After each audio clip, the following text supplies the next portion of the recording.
Welcome back to today's new episode on Edified Sense podcast. Today, we're talking about something that might interest a lot of people, which is architectural psychology, or also known as psychitecture. So, welcome back. My name is Sophia, and please let me know if the audio quality is good because I just bought this brand new microphone. So, let me know. Okay, so let's start with this topic, architectural psychology. Okay, so for those who don't know what architecture or psychology is, okay, so architecture is an art. As you might already know, I am an architecture student, and architecture is centered in understanding how to express and how to feel the necessities and the things that people need in order to feel complete with their own home. So architecture is based on understanding the basis on how to how to build something, a building, a home, a house. So that's what architecture is. And psychology is the science which is centered in in researching the human behavior and the human mind. How is the mind how is the mind feeling, is that a way to say, or how is the function in the mind is. So when we talk about psychitecture, is the combination of these two science or art. When we are trying to dive in the reasons why architecture can really impact in the behavior and the feelings that we register in our minds. So that's why psychology in architecture is very important. So now, architecture is something that we are all connected with. We live in architecture around all the time. 90% of the time we are surrounded by it, and not only by nature. So now I want you to ask yourself this. When you get to your home after a whole day of work, or you were in school or something, how do you want to feel when you finally get home? How do you want to feel when you first open your eyes in the morning? And now I want to ask you also, is that the feeling that you are feeling right now? Is your home some place that you feel like really makes you feel happy and really makes you feel complete with yourself? You feel connected with your ambience? If no, well, you have to understand that this really can impact your life and the results that you're getting in some other things in your life, like work or maybe family relationships. This is very important because maybe it's more like talking on surface. Maybe it's not a very inside thing because I mean, maybe it's not your home the thing that is making you depressed, but it can also influence the perspective that you get every day when you first wake up, and you can feel how the room that you were sleeping in is really making you feel maybe feel happy, maybe feel like you really want to start the day, or maybe you just maybe it just makes you feel like you want to stay in bed all day. So that's why it's very important to get a great architecture. So this is a relatively new research. I mean, it's not that old. but it has been intensely dealing with a lot of questions several years with this academic field. So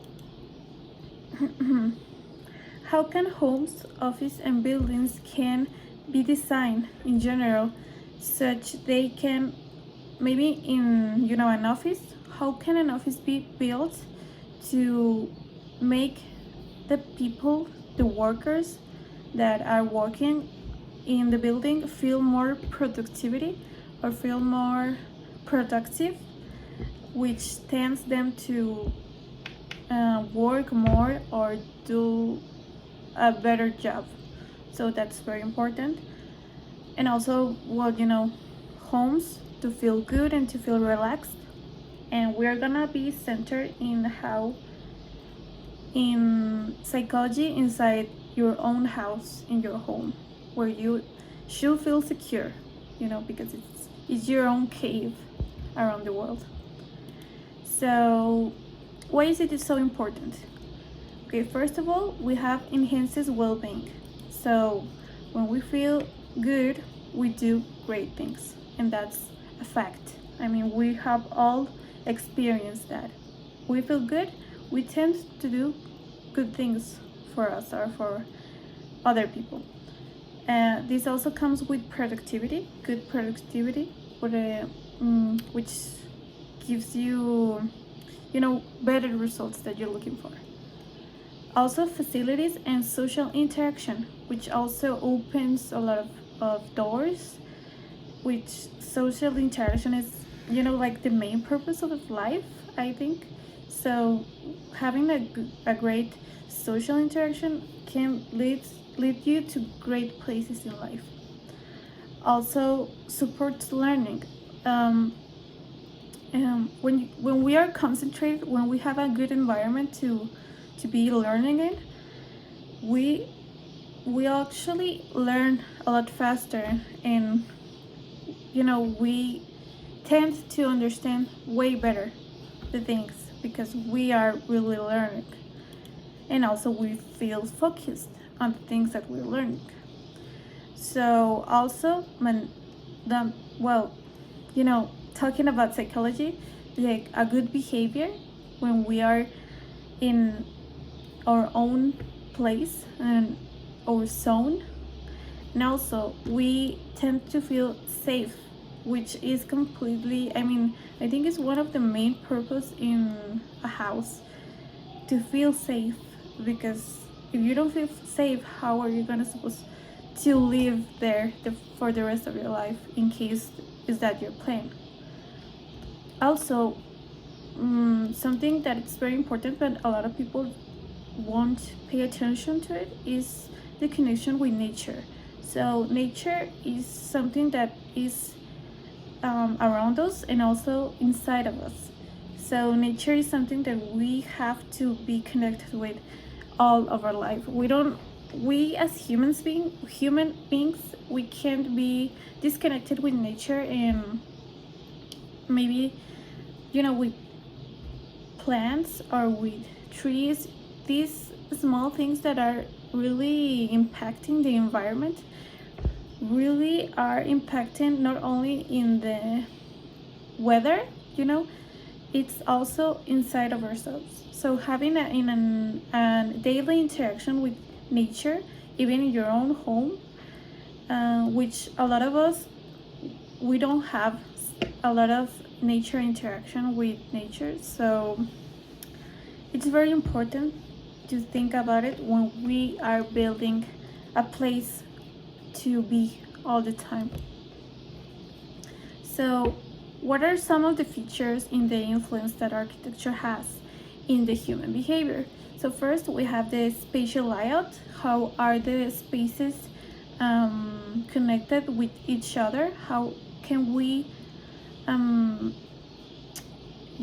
move around our home? How are there each space, like the kitchen, the room, the living room, the bedroom, how is everything connected, and how we are traveling around the spaces. Also, we have lighting. this is something important, also related with nature interaction with the light, the nature light with the sun. So as you know, this gives you vitamins, which also improves our mood and in a daily mood. So that's a very important feature. And also we have the color.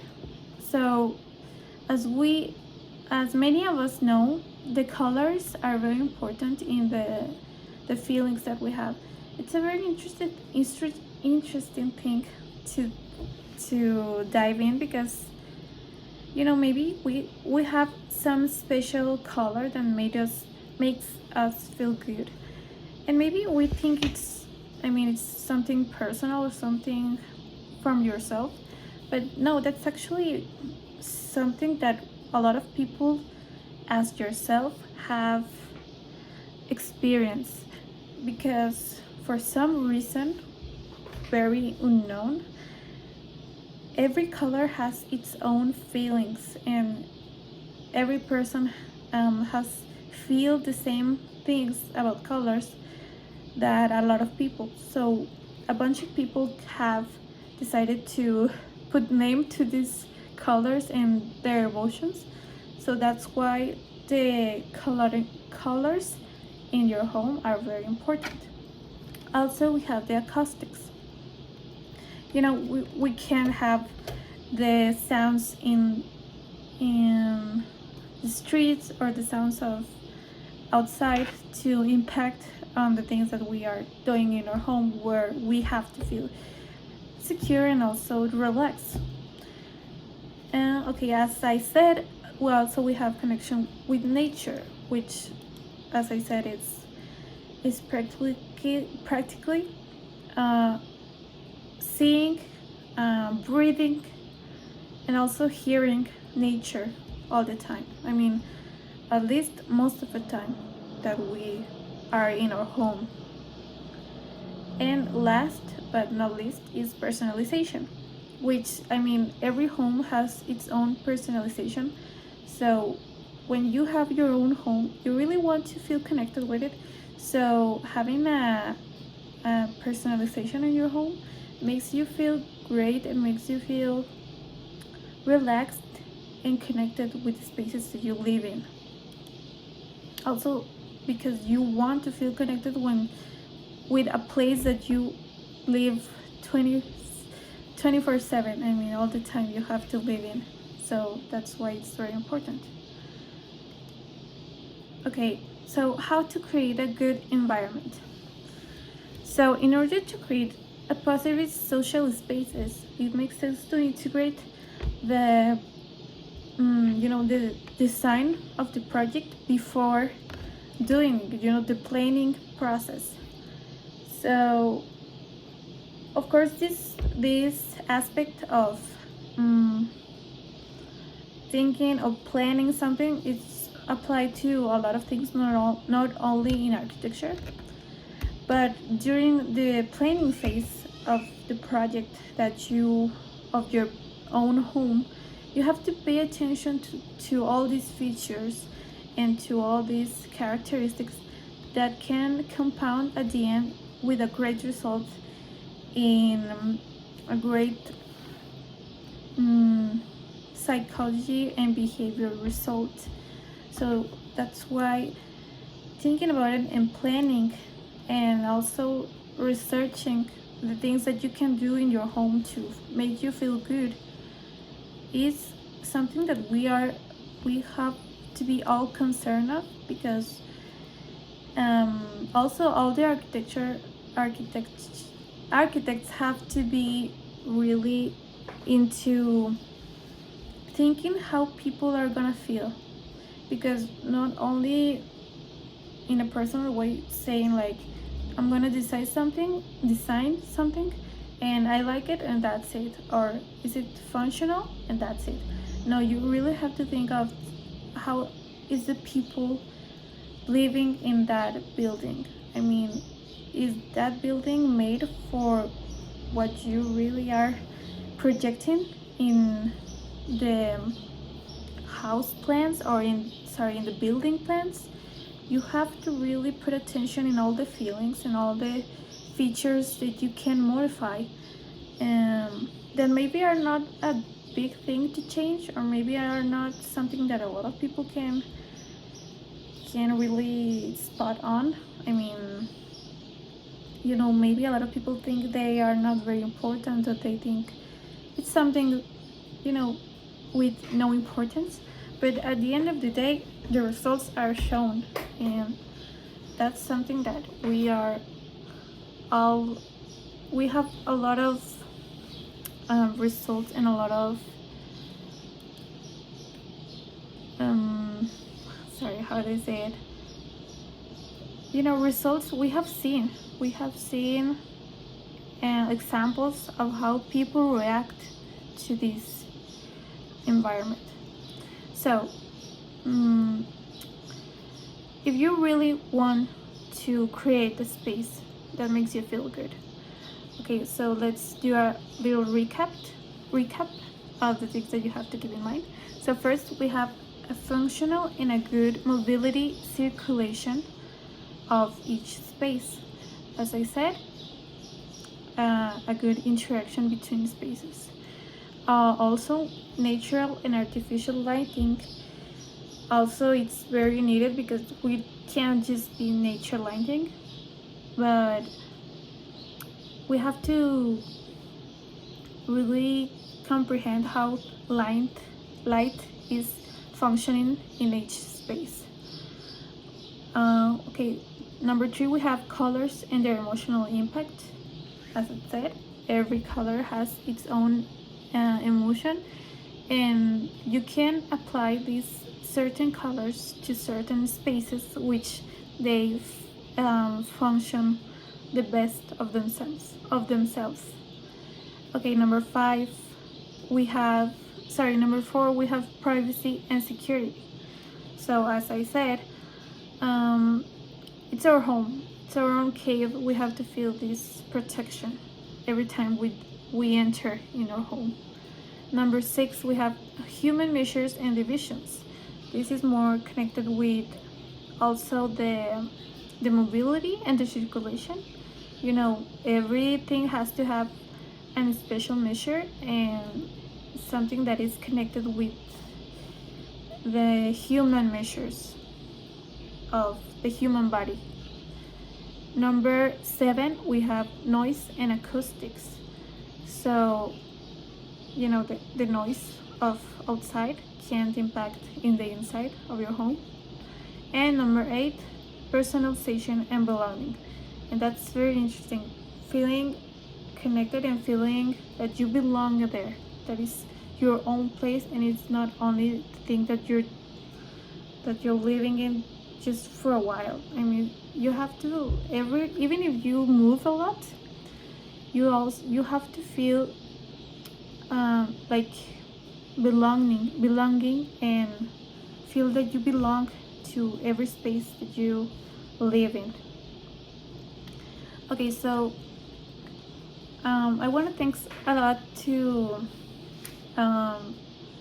the interviews to my mom and my sister, that they made me a favor of doing these interviews for today's podcast. And I really hope you like it, and I'm really looking for you to do a more deep research in the topic, because it's very interesting, and I think I have skipped a lot of details and a lot of different features about the same topic, but you can always get to know the topic much better, and I invite you to dive in this interesting topic, which is psychitecture. Thank you. Bye.